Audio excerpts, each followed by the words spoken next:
Virgo, we're here to do your Twin Flame Alchemist Union Toolkit to see what's coming through in your astrology, as well as different ways that you can actually balance it, move it forward. And these may later be different. I'll see how I go time frame wise.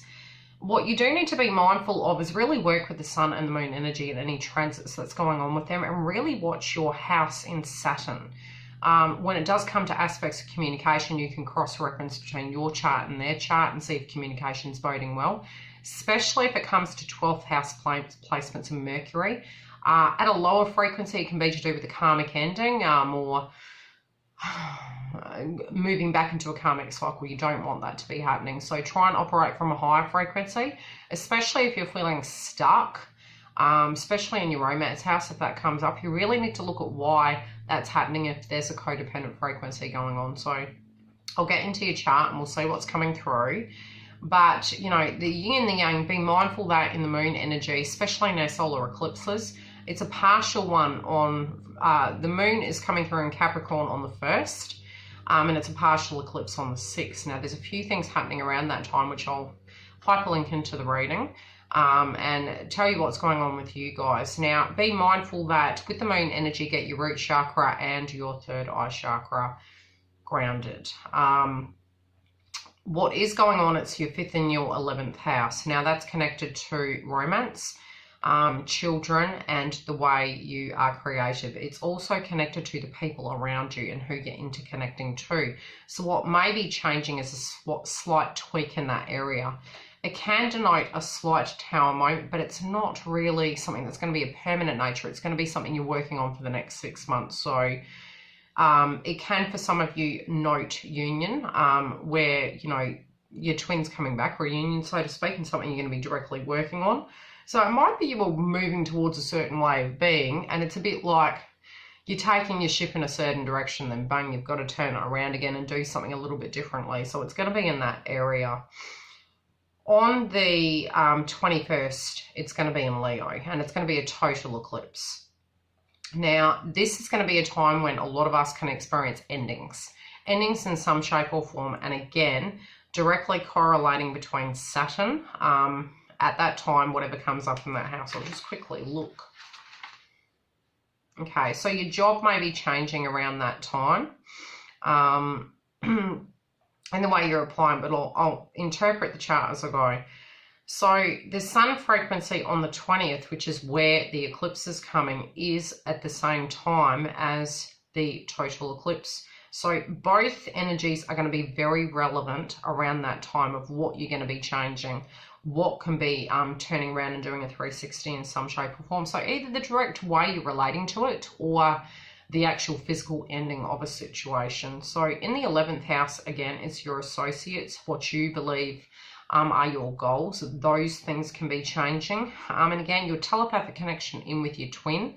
Something energetically, you might be getting a download that something's changed, something's shifting, and something's ending one cycle and beginning a new. So tune into that, and at least find 30 minutes a day to tune into your own vibration. No white noise. No chakra, not just completely hearing your own vibration. Don't tune into them, allow it to come to you, because you will be more understanding of what's going on. Now, in the sun on the 20th in Aquarius, you have 6th, 8th and 12th house placement coming through. So that again is connected to your work, your health and other people, other people's resources, your ability to bounce back, you know, what you're going to bring to life, what you're going to leave behind, what the bigger picture is and what you stand for, as well as where on a lower frequency any karmic cycles coming to an end or recreating them. Try and attempt to not do such, especially when we're getting triggered and we're in fair-based frequencies. Really, it'll highlight the ego of what your belief system is to the core about what happened in the past. So try and tap into that, but at the same time, don't let it absorb you. Especially with the total eclipse, can be a time when you have a bit of a purge and you just feel that there's a release of that frequency. Try and keep quite grounded around that time. Mercury in Capricorn on the 5th is third eye and root chakra.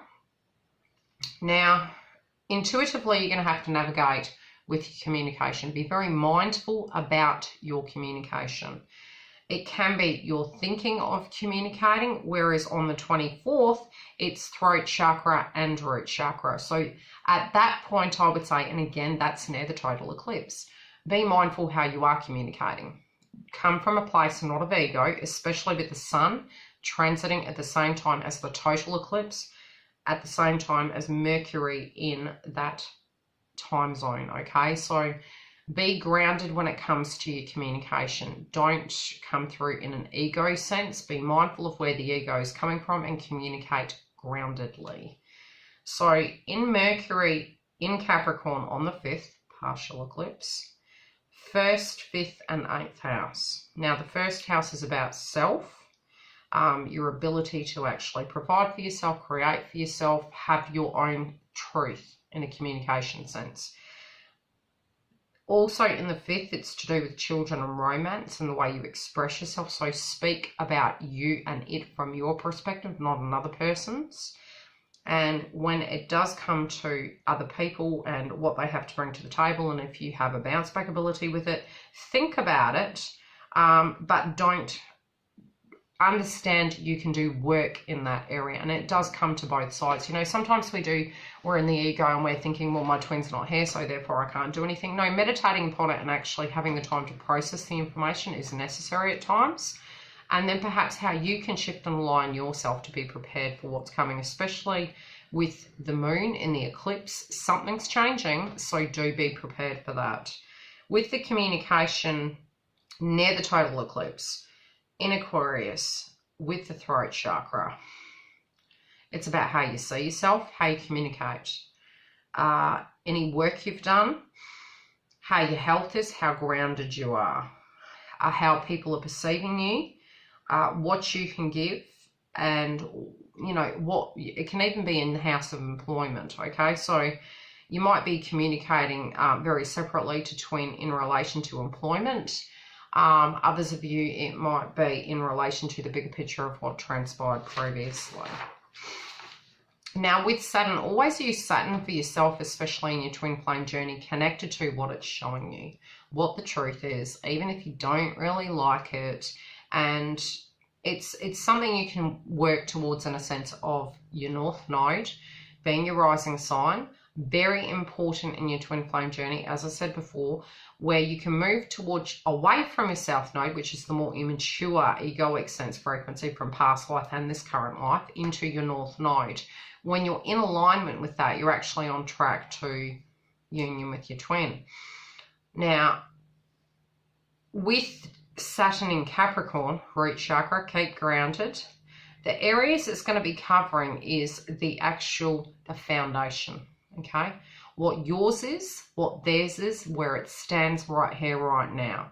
That's really all we can come from in any given moment. Yes, we can energetically look at the past and use it as a tool, but in order to assess and, how do I put it, prioritize yourself as important, look at your 3D surroundings and say to yourself, okay, am I in alignment? Am I coming from pain body experience? Is there something I can physically change in my life? Have I done the work? Don't get triggered into a belief pattern that because your twin isn't communicating with you that they don't love you, because love is very separate to doing something for a person or showing a person. I mean, that when in alignment, that will all sort itself out. But energetically, what you'll find, it's a bit like an umbilical cord. As you align yourself, they are pulled forward and they come into alignment themselves. If you are communicating with your twin and you're getting into a place where the projection's coming through and the mirror's coming through and you're trying to say to them they need to do X, Y, and Z, you need to directly look at the reasons why you're doing that. That's more like a doctor-patient relationship. So it's almost like it's not an alignment. So when it's like that, you need to go away and you need to meditate on maybe what you can do. Try not to govern what they need to do to change. You can communicate what you feel your worth is and what you feel would be in alignment for you. But that's something they have to do individually and want to actually do those things. But as you focus on you, it does motivate them to energetically do it themselves. And you'll find they'll tend to actually meditate upon anything you say. And that goes both ways. We all do. And we tend to then directly apply it after the fact. So in Saturn, as I said, you've got your 4th, 5th and 6th house. So it's the foundation currently and what it was before. Children, romance currently and what it was before. Jobs, what you are able to give, your health and your employment. Jupiter, where you're going to be expanding. Preferably in a creative way, not in a physical way, because it can actually mean that we gain. Now, when it does come to that sacral chakra, energy coming through for Jupiter and Saturn, it's the 4th house and 7th house. Now, it's either the growth internally, emotionally and spiritually, or externally, energetically, for instance. So it's the actual foundation where it stands, changing that dynamic. Any direct domestic situations that you're currently dealing with, if you can directly deal with them, you'll be growing beyond that. Also partner, spouse, and other people in a sense where previously you were codependent, or where you could be accidentally moving towards being codependent again, in a sense that you are questioning your ability inside yourself to actually create that healthy balance in your life without twin, without soulmate, etc. Now, Pluto in Capricorn, again, sacral chakra. This is where we can have the make or break and the shift, the ends, the new beginnings. It's in your house of communication, romance, and other people's resources. And the ability, again, to bounce back. So those areas are going to be changing for you this month. And your belief system in yourself, the way you can address these areas and what you're going to do about it. What you do need to be cautious for is Neptune. And that's where we're deluding ourselves, where we're seeing something from a certain perspective, but we're not quite sure, and it might be based on an illusion over reality. Now, again, it is in relation to your relationships.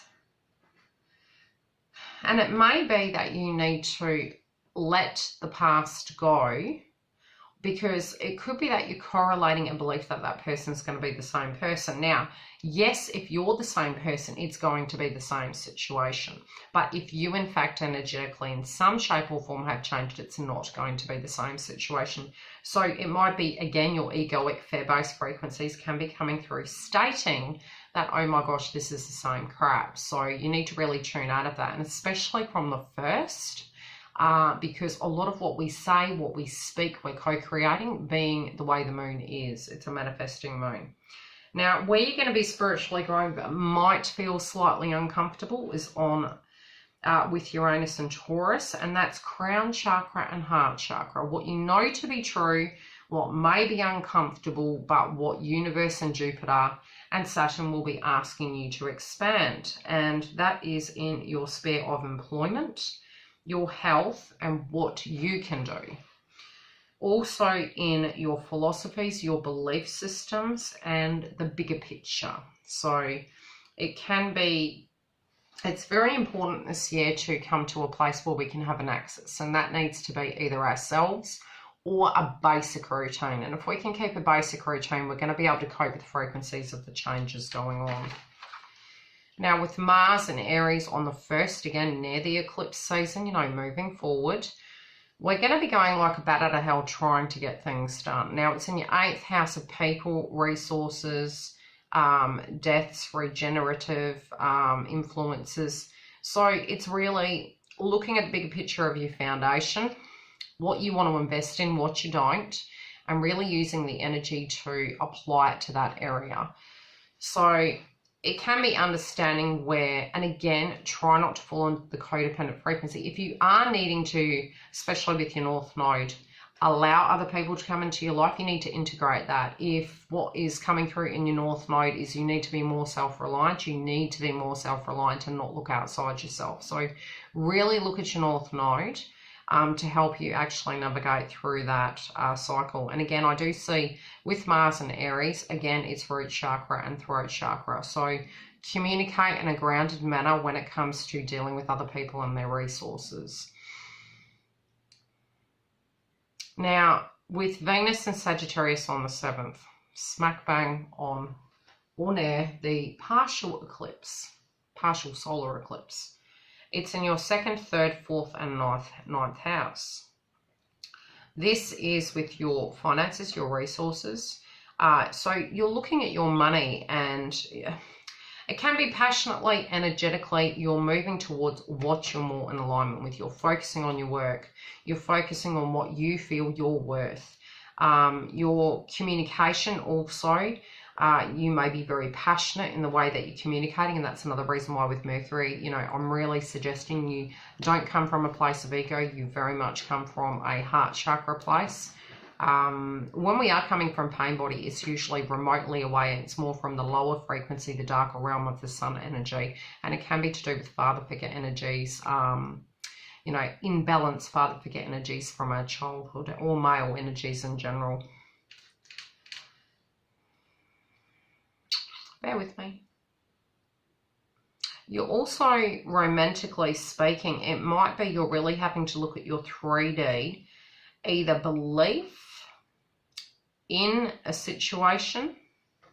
How do I put it? This is interesting.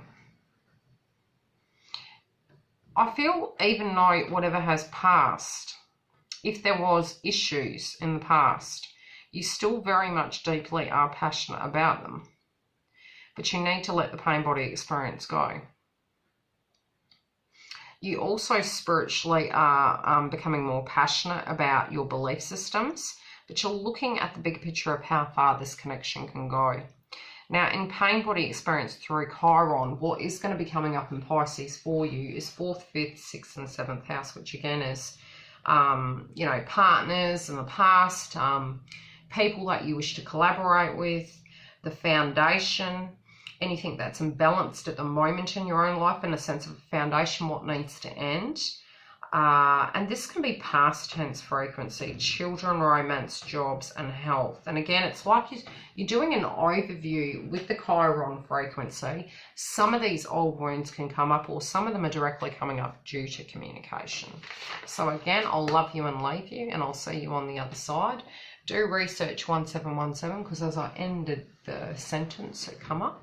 And I will see you during the month live with all my psychic downloads connected to the Twin Flame journey.